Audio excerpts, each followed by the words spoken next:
So what we did with this novel, which I want to make you screenwriters all faint, is 400 pages long, is we went back to the first section, which interestingly, just as an aside note, if there are any novelists, we're finding that that novels, also the story in novels, even though the page count is not relevant, the structure of this structure we've discovered with the 4 questions seems to be a very core structure for good storytellers, which we all are.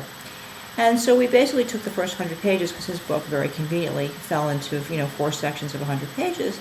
And by really working with the 4 magic question, even though it was a novel, so it was less linear than a screenplay, we were able to make a pretty good dent in the structure. And now he's rewriting, and he's moving at an amazing clip.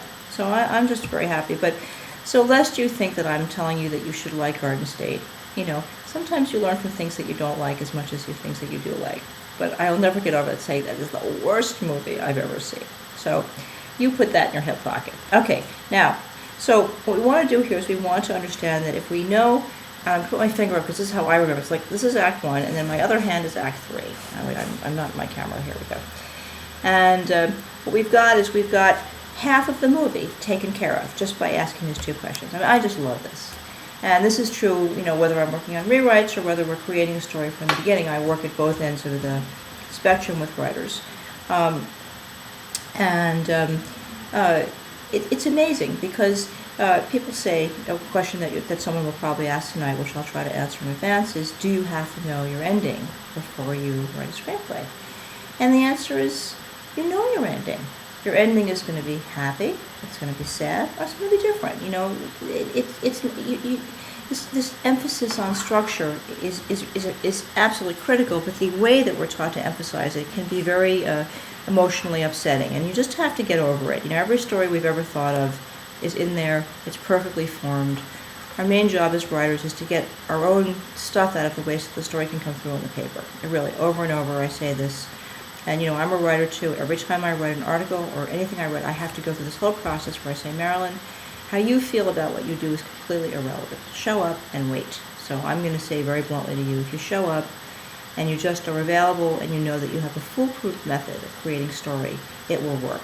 And that's serious. I worked with 3 different writers today, and so much of the issues we struggle with is how we are about writing. And I really want to say to you writers who are considering, becoming writers, don't worry about it. The story's in there. Your job is to be able to not be nervous about any part of it. So if I say to you that by using the 4 questions, we can solve the story problems of half your movie in about 2 minutes, that's got to make you feel better. So if you, again, are working with this real story, let's go here. So in our example that we're using of Witness, the answer, it's not the empirical answer, it's my answer. You may have a different answer for the question, what is the main character's dream, is I believe that John Book wants to be a good cop. And that everything he does, and this is the reason I think it's really quite an exceptional movie, and I really think it's amazing, is that every moment that the movie is unfolding on the screen, that the script is being read, it's perfect because every impulse is connected to the same thing. He has no personal life. He's not interested. He is committed to being a cop by his own definition, which again, as I said, one of the big things we struggle with is passive heroes. And this is something I work on over and over and over. And this means that you have a character that only responds to the events that you've created. This is not a character who actively pursues something. And what we like about a film like Witness, and why I like to teach it, is because John Book, with every fiber of his being, is responding to his own internal definition of what his dream is. And that's the key that people don't. A dream is not something outside the main character, it's something within the main character. So in a movie like The Wizard of Oz, and the reason as I say it's extraordinary, and I'm sorry, I just moved my webinar, so if you're feeling a little nauseous, it's the camera, not you. I hope I haven't done any serious damage here. Is that she wants to find home. Of course, we know we can think of another movie immediately. What movie is that? All right, it's E.T., right? He wants to find home. It's no accident. And that song that Dorothy sings in the beginning of the movie, Someplace Over the Rainbow, is lovely and all that kind of stuff, but it serves a very fundamental purpose, which defines her as not a passive character. That even though she's a little girl and she's been adopted, she has absolutely no power. The fact that she has her own vision of what home is what makes her a heroine. So John Book, in the same way, has his own vision of what home is. And his vision in her home is to be a good cop. And his definition, which is again what makes him an active character instead of, the typical character in any police episode on TV that you watch, is that he defines this as almost a monastic pursuit. He has no personal life. He's utterly committed to his job. He's not very good to his sister. He avoids all contact. So he's like a monk. He's like a samurai. He's completely committed to his vision, and we accept this, and that's part of what makes him heroic, because everything he does in the movie is about trying to maintain his dream. And I want to say as an aside, part of what I'm working on by teaching the Four Magic Questions is that Witness has a traditional structure in the sense that he has a dream in Act 1 and he resolves it in Act 3. And there's just no question. It's like bookends. It's a be a good cop, do what he has to do to be a good cop. And that is wonderful and brilliant and hard to do, and worthy of great admiration for any of you who've done that. But I think that the world is changing so much that it takes a while to get a screenplay written, and if you're lucky enough to get it written, you hear stories about.